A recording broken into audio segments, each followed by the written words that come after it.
ojos tienes debajo de esas dos cejas, debajo de esas dos cejas, qué bonitos ojos tienes,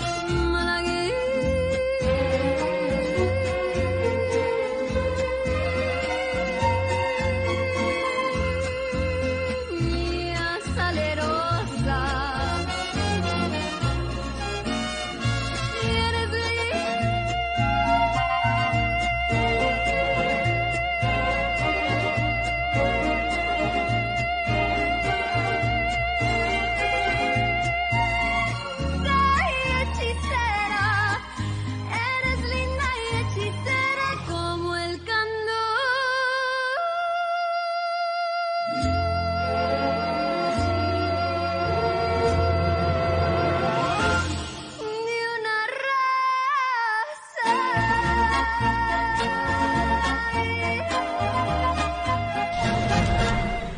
Sarah, je trouve que t'es une fille super intègre. Dis-moi la vérité, s'il te plaît.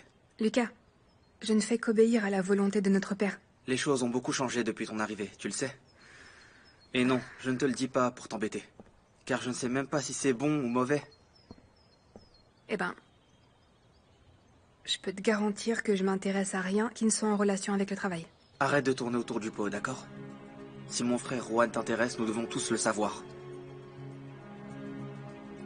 Écoute, Juan est entré dans ma vie et a un peu réveillé de vieux rêves, tu vois.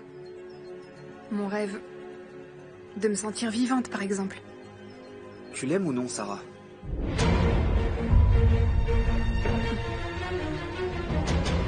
J'ai déjà donné l'ordre de le faire changer.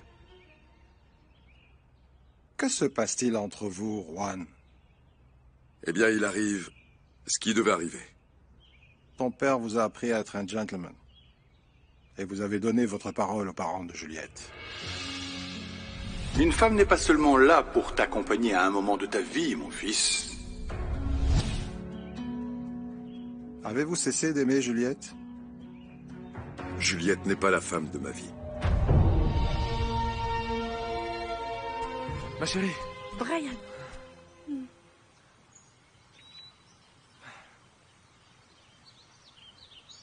Qu'est-ce qu'il y a? Excuse-moi, mon amour. En vérité, c'est que je suis un peu tendu. Tout à l'heure, j'ai failli avoir un accident mortel. Et mon grand-père est très malade. Comment? Que s'est-il passé? Comment ça, un accident Non, mortel? du calme, c'est une façon de parler. Mais celui qui m'inquiète vraiment, c'est mon grand-père. Il souffre de diabète et il est souvent très malade. Moi aussi, j'ai eu mon lot de problèmes à la maison. Je ne sais vraiment plus quoi faire. Mon père est toujours avec sa maîtresse et je suis complètement perdue. Je pense que ton père exagère un peu. Tu sais, c'est comme ça que mon père a commencé et il a fini par nous abandonner. Non, non, ne dis pas ça, s'il te plaît. Le pire, c'est qu'il m'a prévenu que si je disais quelque chose, il dira tout sur nous. Sérieux?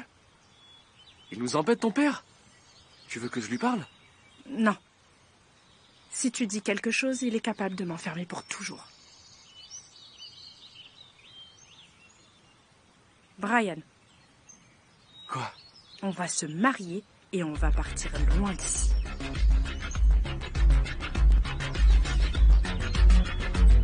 Arrête de tourner autour du pot, Béatrice. Dis-moi pourquoi Pedro veut nous enlever Tadeo. Parce que Pedro est bien trop obsédé par notre enfant. Cornelio, j'ai l'impression qu'il veut l'acheter avec des choses que nous ne pouvons pas lui donner. Il le fait par plaisir. C'est son neveu et il n'a pas d'autre gamin à gâter. Eh bien, il n'a qu'à en gâter d'autres. J'ai très peur qu'il nous enlève notre fils, Tadeo. Tu exagères, là. Il n'a aucune raison de vouloir le faire. Et ce n'est pas son fils. Mais je ne sais d'où te vient l'idée que Pedro est mauvais. Ou y a-t-il autre chose que tu veux me cacher? Je ne veux pas le voir près de mon enfant. Eh bien, je ne vais pas l'empêcher de le voir. Il l'aime beaucoup. Pedro est comme mon frère, il nous a toujours soutenus. Pedro n'est pas ton frère, Cornelio, comprends-le. Ce n'est même pas ton ami. De quoi est-ce que tu parles? Réponds! Pedro et moi.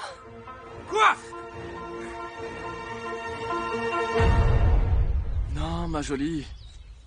Je suis pas en condition de me marier maintenant. Je ne supporte plus ma mère.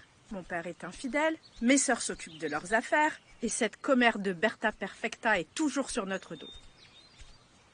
On en reparle plus tard, d'accord? Il y a Simon qui arrive. Brian, Patron? je te vois très appliqué au travail ces derniers temps. Eh ben ouais, merci beaucoup, je fais de mon mieux. Moi, vous savez, je n'ai pas peur de travailler dur. Très bien. T'as vu Mathéo? Oui, il traînait par ici, il doit pas être très loin. Merci, je vais lui parler. Patron? Excusez-moi de vous dire ça comme ça, mais je dois le faire avant qu'un malheur ne se produise. Qu'est-ce qui se passe, Brian? Eh bien, le patron Mathéo est distrait et... j'ai failli passer avec le tracteur tout à l'heure. Quoi? Mais pourquoi? Qu'est-ce qui s'est passé? Raconte-moi tout en détail, s'il te plaît. Eh bien, votre frère essayait de réparer le moteur de l'un des tracteurs et... les freins ont lâché et je me suis sorti de justesse. Et je vous le dis parce que ce n'est pas la première fois que ça lui arrive. Souvent, on dirait qu'il est sur la lune. En vérité, je crains que quelque chose de grave ne lui arrive. Merci de t'inquiéter, Brian. Je vais lui parler. Attendez! Ne lui dites pas que c'est moi qui vous l'ai dit. Ne t'inquiète pas, Brian. Ça me rassure d'avoir des gens comme toi. Tu nous es très précieux. Et nous formons une équipe, n'est-ce pas? Merci, patron. Nous sommes arrivés. Mais je veux que tu descendes rapidement de la voiture. Hein. Je ne veux pas qu'on sache que je t'ai déposé. Ah, mais si, c'est plus excitant. Non, pas la jambe, s'il te plaît. Et oui, c'est plus excitant, je le sais, mais ce n'est pas le bon endroit, n'est-ce pas? Alors, s'il te plaît, descends le plus vite possible, d'accord?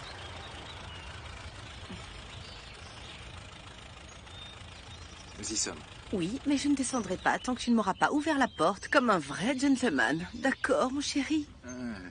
La porte? Oui, la porte. Oui, tout de suite.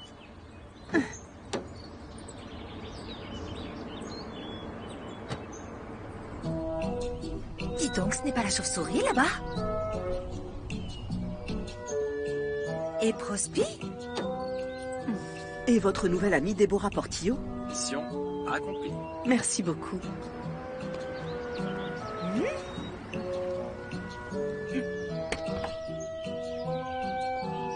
Prospi! Prospero? Que fais-tu avec Debbie? Avec Debbie? J'étais...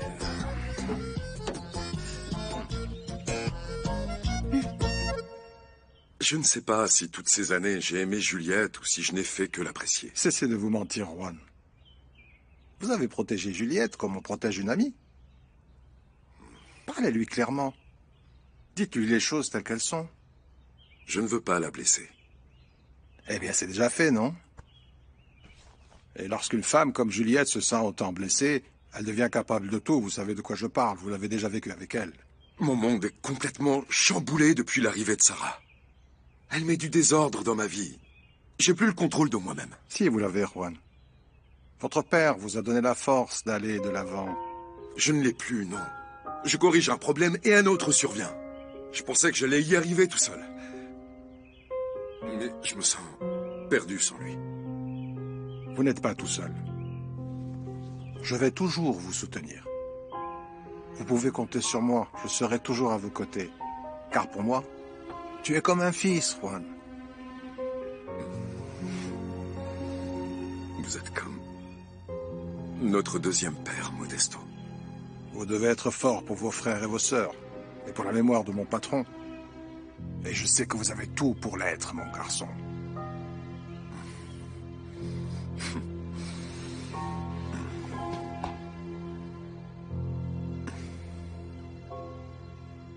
Arrête de me tourner le dos et dis-moi ce que tu as contre Pedro. Il vaut mieux que tu le saches une fois pour toutes. Eh bien, dis-le-moi. Pedro et moi, nous avons été amants.